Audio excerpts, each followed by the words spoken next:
యేసుక్రీస్తు వారి పరిశుద్ధ నామంలో మీ అందరికీ సర్వశుభములు కలుగునుగాక.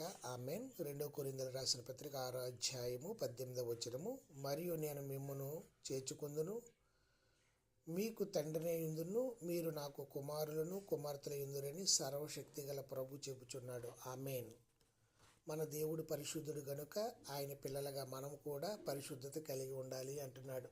క్రీస్తు సంఘములో పవిత్రత, ఐక్యత రెండు చాలా ప్రాముఖ్యమైనది. దేవుడు ప్రజలు ఎక్కడ ఉంటారో అక్కడ దేవుడు కూడా ఉంటాడు. కాబట్టి దేవుడు ప్రజలు అంటే సంఘము పరిశుద్ధంగా ఉండాలి. ఎందుకంటే దేవుడు అపరిశుద్ధతను సహించడు.